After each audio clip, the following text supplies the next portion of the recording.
Did you know that one bad decision could cost Americans billions of dollars? Or that severe weather is just beginning? Stay tuned as we explain everything you need to know right now.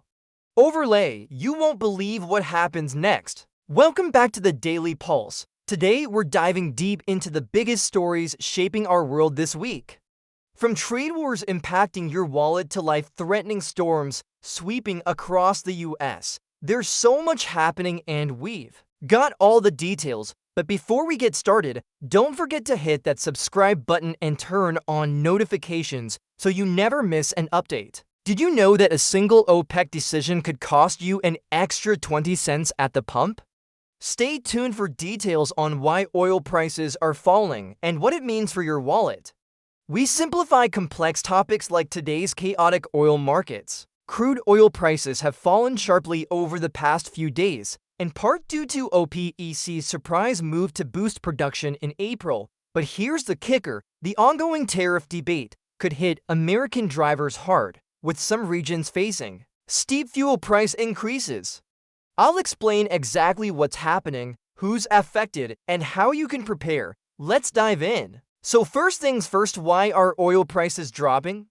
Well, OPEC+, which is basically a group of major oil-producing countries, decided to increase their production levels starting in April. More supply usually equals lower prices. That's economics 101. However, there's more to the story than just supply and demand.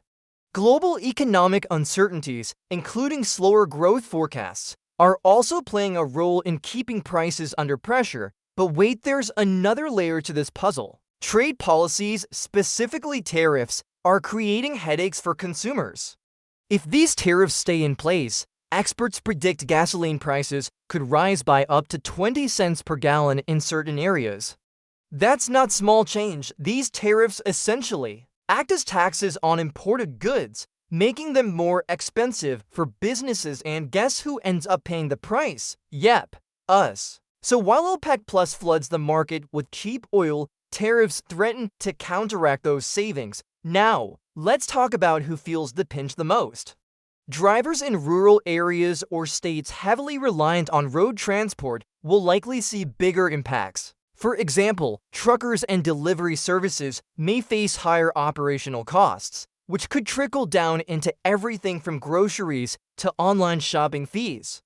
On the flip side, industries dependent on affordable energy, like manufacturing, might actually benefit from cheaper oil if they can avoid tariff-related disruptions. Alright, enough doom and gloom. What can you do about all this? First, keep an eye on local gas station apps or websites to find the best deals near you. Second, consider carpooling or using public transportation during peak price periods.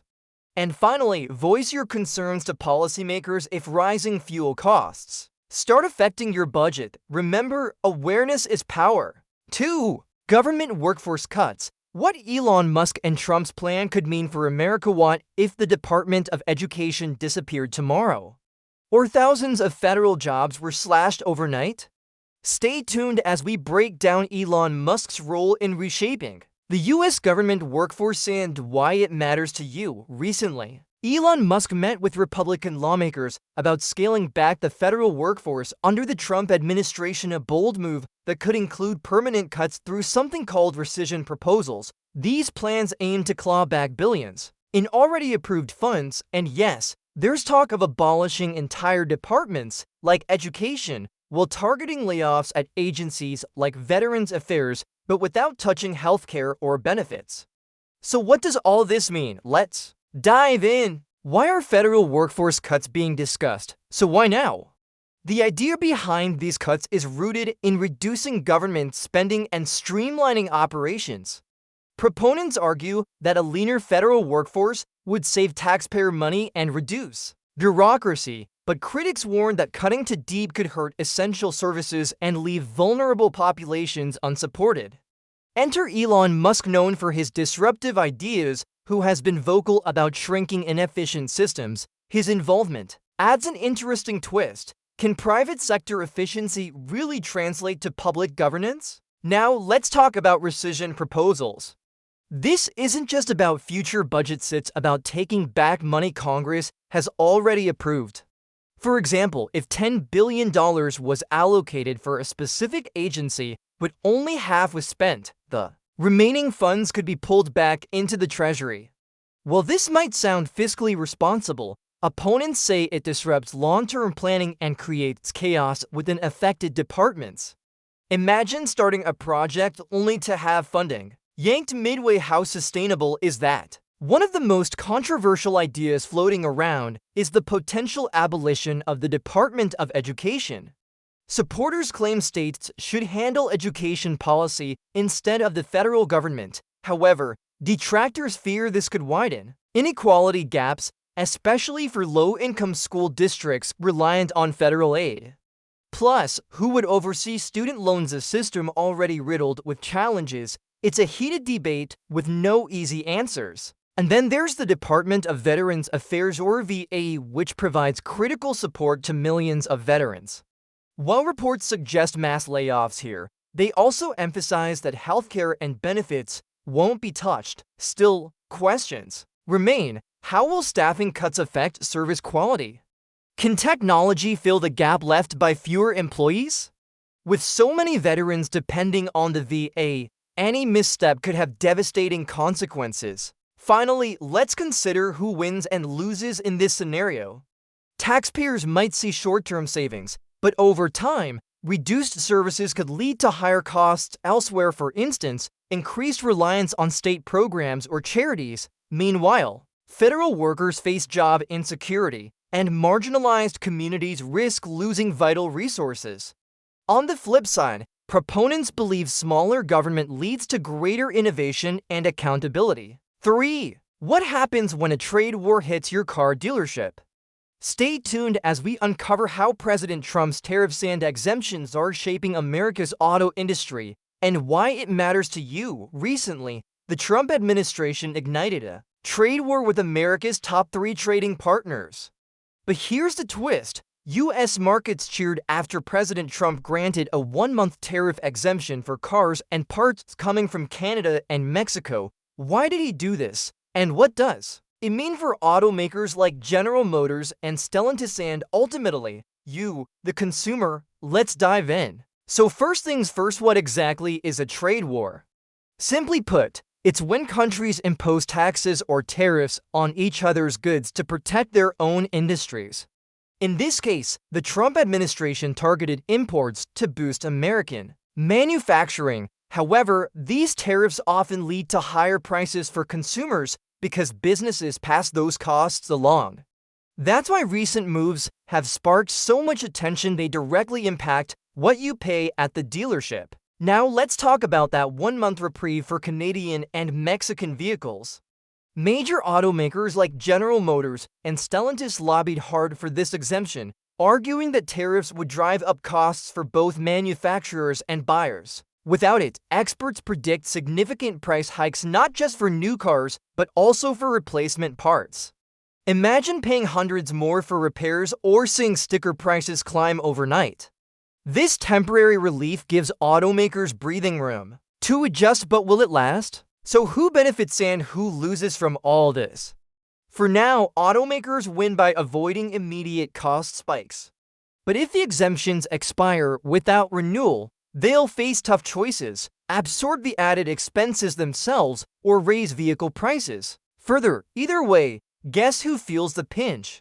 Yep, us, the consumers. Higher car prices could ripple through the economy, affecting everything from family budgets to small businesses reliant on affordable transportation. But wait, it doesn't stop there. These tariffs aren't just about cars. They're part of a larger strategy aimed at reshaping global trade relationships. While some argue they strengthen domestic industries, others warn they risk alienating key allies like Canada and Mexico. Plus, retaliatory measures from trading partners could hurt American exports, creating a lose-lose scenario for everyone involved. Alright, enough doom and gloom. What can you do about all this?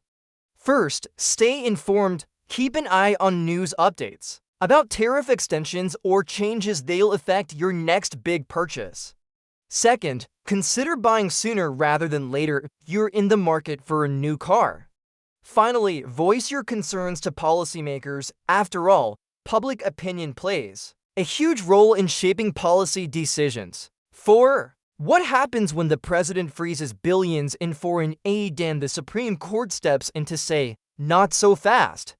Stay tuned as we break down this legal showdown and what it means for executive power. Recently, the U.S. Supreme Court ordered the administration to release $2 billion in funds owed to foreign aid groups despite an earlier executive order freezing those payments. This decision is just a temporary measure while broader litigation continues, but it raises some serious questions. Can the executive branch override Congress-approved funding? And what does this mean for checks and balances? Let's dive in. To start, let's clarify what an executive order is. It's basically a directive issued by the president to manage operations within the federal government. In this case, the executive order froze payments to foreign aid groups during a reevaluation process. Sounds straightforward, right?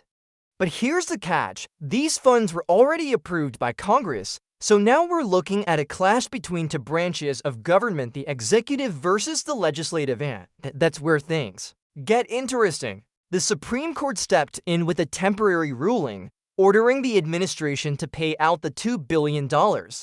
Well, this isn't a final verdict. It preserves the status quo until the larger legal battle plays out. Essentially, the court is saying, let's keep things running smoothly while we figure out who has the authority here. This move highlights how even temporary rulings can have massive implications, especially when billions of dollars are on the line. So why does this matter beyond foreign aid? Because it touches on a fundamental question. How much power should the president have over congressionally approved funds?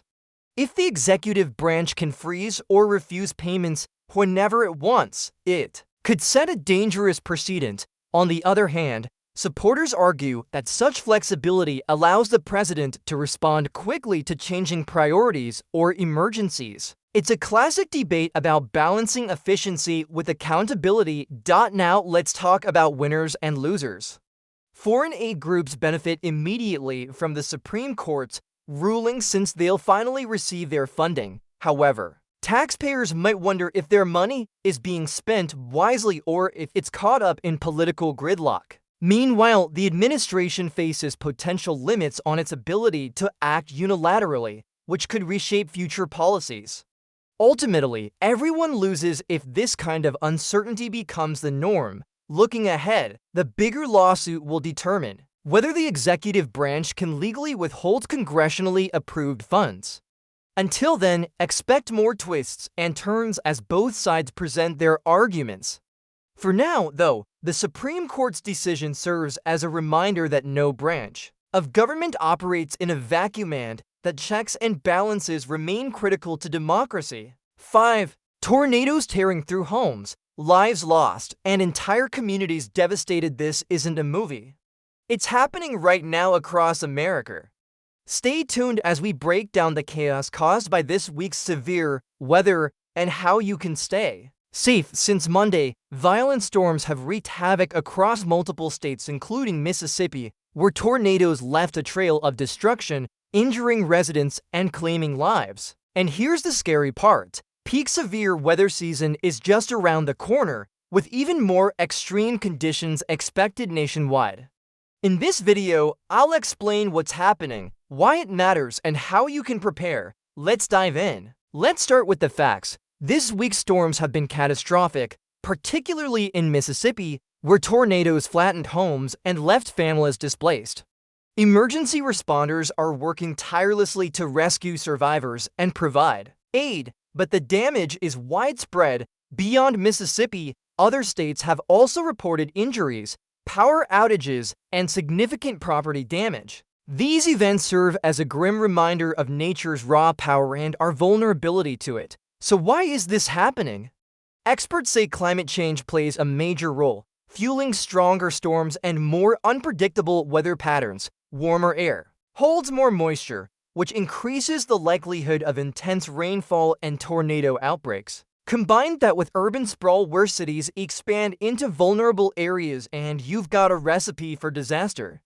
Unfortunately, these trends aren't slowing down anytime soon, especially as we head into peak severe weather season. Speaking of peak season, meteorologists warn that the worst may still be ahead. From late spring to early summer, the US typically sees an uptick in tornadoes, hurricanes, and flash floods. If recent events are any indication, this year could be particularly brutal. States like Texas, Oklahoma, and Kansas, already known as Tornado Alley, are bracing for impact. But no region is immune, so whether you live in the Midwest, Southeast, or beyond, preparation is key. Now let's talk about what you can do to protect yourself and your loved ones. First, make sure you have an emergency kit ready. It should include water, non-perishable food, flashlights, batteries, and important documents. Second, sign up for local alerts to stay informed about incoming storms. Third, know your evacuation routes and have a plan in place for sheltering in place if needed. And finally, don't wait until the last minute to act. Preparation saves lives. Of course, individual efforts alone aren't enough. Communities and governments must work together to build resilience against severe weather. Investing in better infrastructure, improving warning systems, and supporting recovery efforts are all critical steps. For example, FEMA and local agencies are already mobilizing resources to help storm-ravaged areas, but long-term solutions require sustained commitment from everyone involved. That's all for today's episode of the Daily Pulse. Thanks for tuning in. If you enjoyed this video, give it a thumbs up and share it with your friends. Don't forget to check out our other videos where we cover everything from politics to pop culture. Until next time, stay informed, stay curious, and most importantly, stay awesome.